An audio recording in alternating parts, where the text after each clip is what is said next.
The world of 2021 is ruled by coffee, and Neo-London goes crazy for it.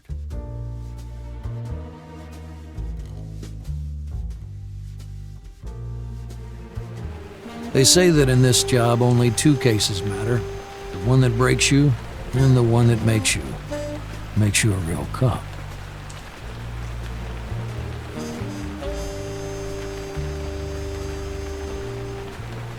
I'm Arthur Oliver, and I'm a private investigator, but I used to be a cop here in Neo-London. I quit 10 years ago. I failed. I hoped I'd never come back here. I read about Richard Kersey's disappearance in the papers on a train journey. Coffee tycoon vanishes, the front page headline of the Neo-London Espresso screamed.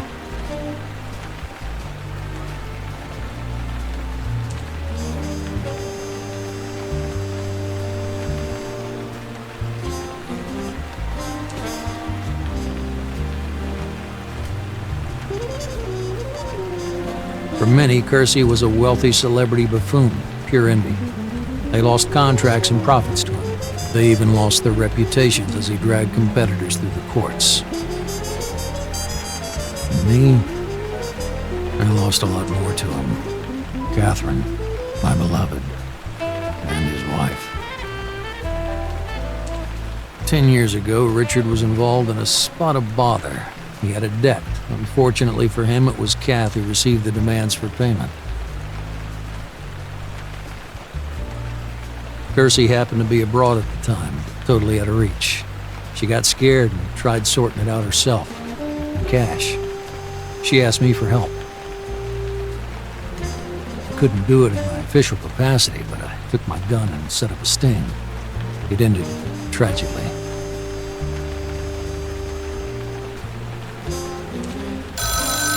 A few days ago, Henry called, Richard's older brother. He sounded down, just like me.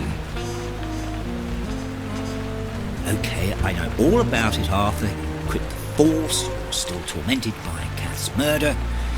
Listen, Richard's daughter doesn't have to know anything about you two, nor Richard. But I'm begging you, help me find him.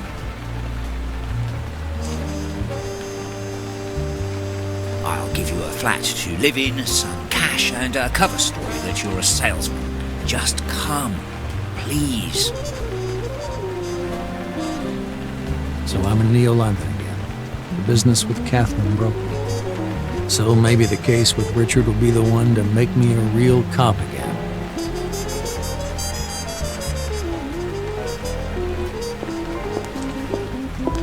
Richard's disappearance was big news. There was speculation about mafia involvement, either Italian or Yakuza.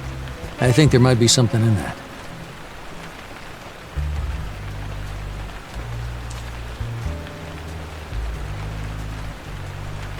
Little Clarabelle, Richard and Kath's daughter. The last time I saw her was at her mother's funeral. I wanted to comfort her. Now it looks like it's her who wants to comfort me. She's so like her mother, especially her eyes. Can't forget watching the life draining out of Catherine's eyes.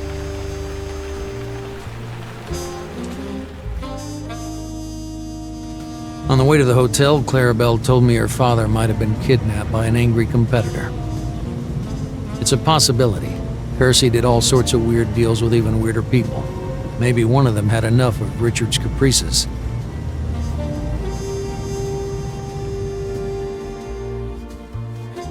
Over the phone, Clarabelle confirmed what Henry had promised. There was a flat and a position as a salesperson in their family business.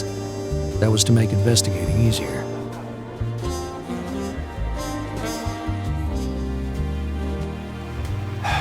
Fair enough. Let it be. If that's what the investigation demands, I'll become the best damn salesperson in Neo-London.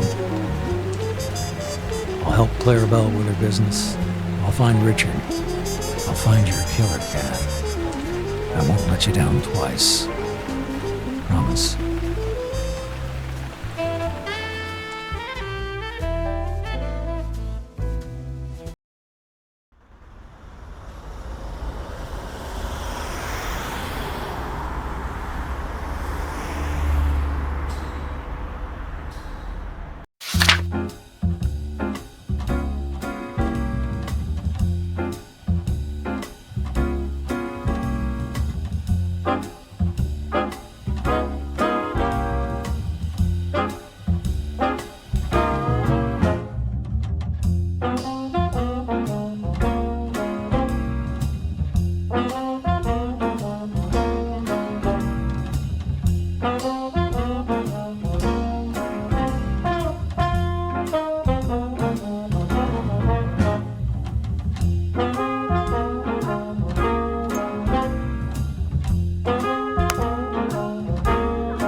So, what do I have to deal with this week?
Good morning, Mr. Van Haven. I'm Arthur Oliver, and I'm representing a new brand of coffee.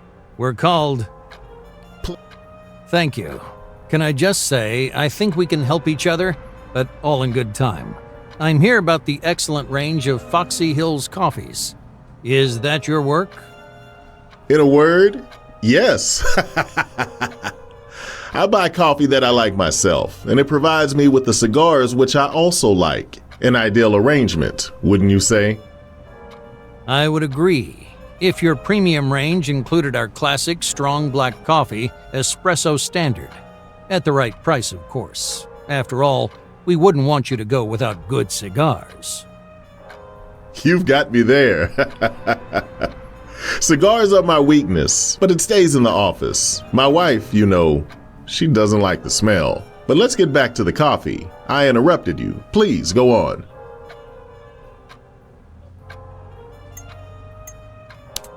Nice photo. From your student days?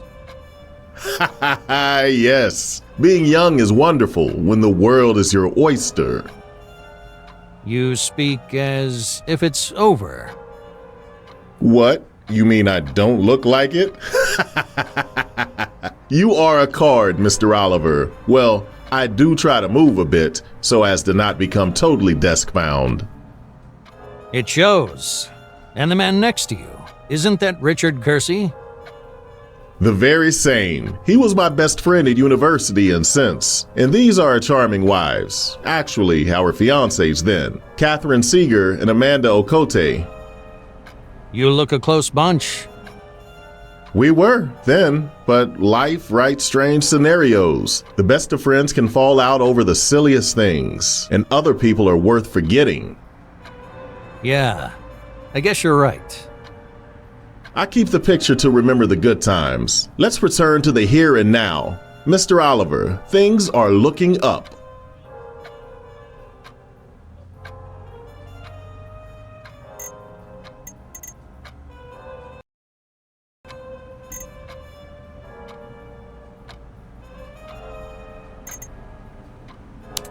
Congratulations on the birth of your daughter. I hope both the mother and baby are doing well. Thank you. Both in good health, and so similar. I tell you, they look like sisters. It's amazing how a person passes on their genes and then watches as they live their own life. It seems you're enjoying your new role. Not at first, but it's getting better and better.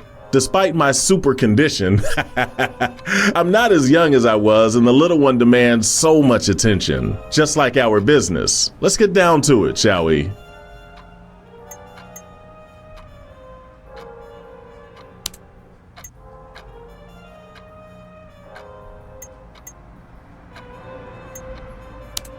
We're new on the market, but we have a lot of experience in the field.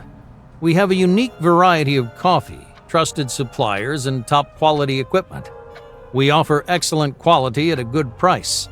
Miss Clarabelle has already dealt with us, and she's sure not to sell you a pup. That's great. Quality is my top priority, and that's what I taught Clarabelle, so... It's a recommendation of sorts. And if we're talking about quality, my wife bought me a cigar not long ago. Came in a carved wooden box, well-known brand, and the aroma, aromatic tobacco like from the top drawer. Like it got chucked in there by accident? Precisely. It was filthy. After smoking it, I felt so nauseous, I spat it into the bin. I opened all the office windows and even had to use air freshener, so it's best if we both assess the quality. It's hard to find these days.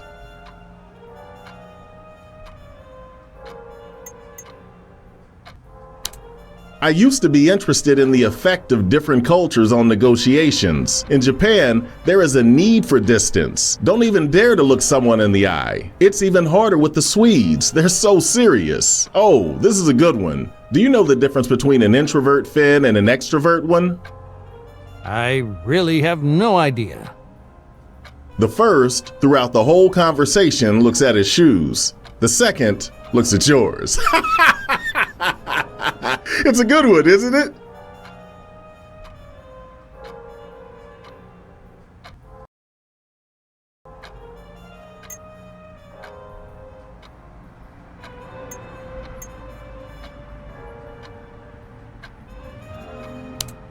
Well, you can learn so much from visiting a client. But anyway, to get back to the aim of my visit, can we discuss the deal? But of course, I was rambling, but you have to admit, it's a fascinating aspect of business.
Your proposal exceeds my current capabilities. I suggest we cut the delivery charges, or just lower the product cost to compensate them. The price on the contract will then be lower by this percentage. That's a sensible concession, and I really can't offer any more than that.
That's a large concession, I admit.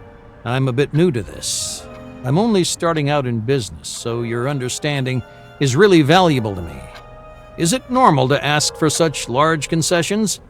You have a lot more experience than me, so I need your help. Let me tell you what my method is. Please just relax. You're very open, which encourages trust. Maybe I was asking a bit too much. Please tell me about the deal. Once I'm familiar with it, it'll be easier for us to reach a compromise.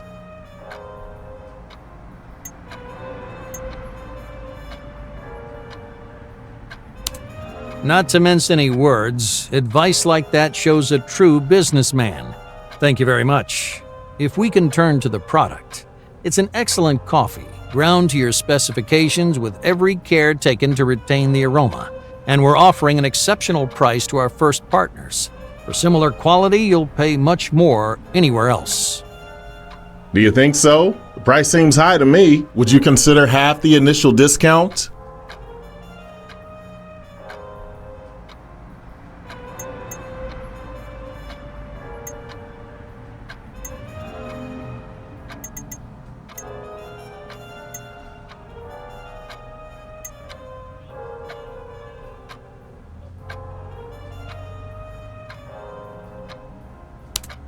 You can see for yourself that choosing our product is a good decision. What's more important than a guarantee of satisfied clients? That's not everything I can offer you, though. I can slightly reduce the delivery charge by that much. I think that's a fair offer. Ha! For someone new to selling, you're a pretty good negotiator. I appreciate that, so I'll tell you what. Drop your price a little bit more and we'll sign the contract, okay?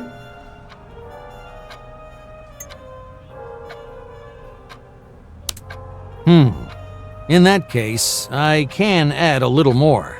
Will this discount be enough? Okay, I agree. You worked me hard, but I think the prospects for collaboration look interesting. Let's sum up what we've established and sign the forms.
I should sum up what happened after that meeting.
Van Haven's a good businessman. He welcomed me like an old friend and led me past the pictures. Clients were supposed to see signs of Joseph's education and worth. But me? I spotted a young, cocky Richard with my Catherine. She had no idea what she had coming. The other woman was Amanda Van Haven.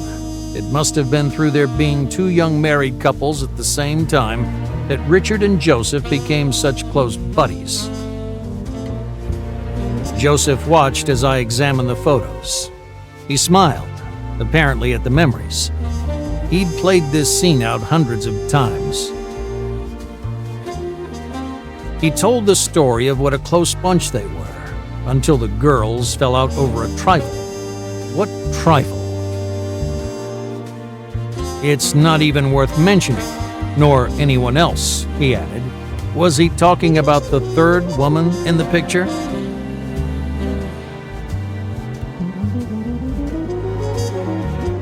It puzzled me. Catherine never mentioned a conflict with Joseph's wife, Amanda Van Haven. And I never asked. I was, too busy falling in love with Kat.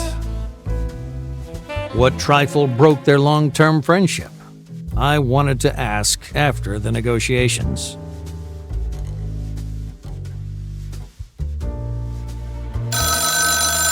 The telephone interrupted us. The call was from George McFowle with an urgent matter. Joseph chuckled. Another golden opportunity. And lifted the receiver. He pointed to his watch. It looked like it was going to be a long call. I nodded, gestured I'd give him a call, and left.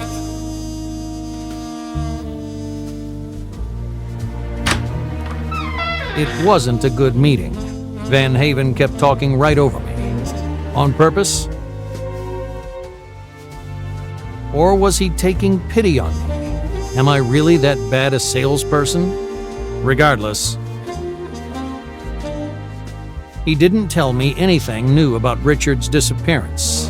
At least he bought some coffee, though.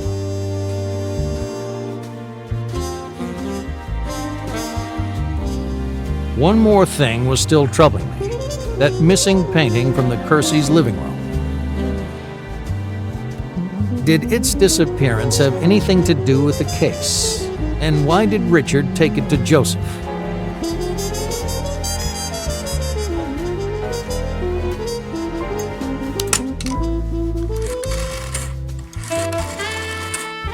Clarabelle might know the answers. I rang and asked her.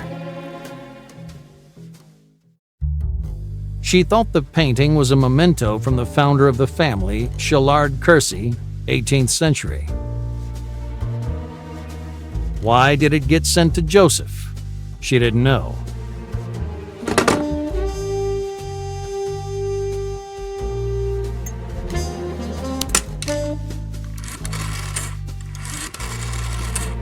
So back to Van Haven. I called, pretending to be the Kersey's lawyer. Mr. Van Haven, I've been instructed by Clarabelle Kersey to draw up an inventory of the family's works of art. He bought it, so I asked. If he still had Richard's painting, he muttered something about calling back and hung up. Why?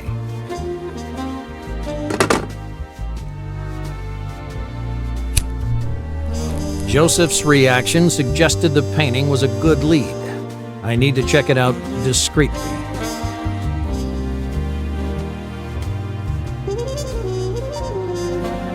I'm curious about the other blonde in the photo. Why did the jovial Van Haven avoid mentioning her? Perhaps I'd get to ask her soon myself. Case closed for today. Time to get my head round the supplies for the new contract.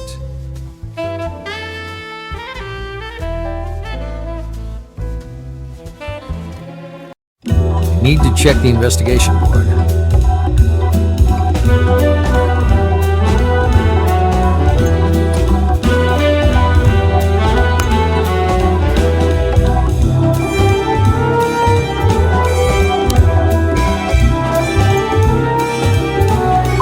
Now I need to set the new clues and data on the board.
This is a good lead, but the information may cost me a lot.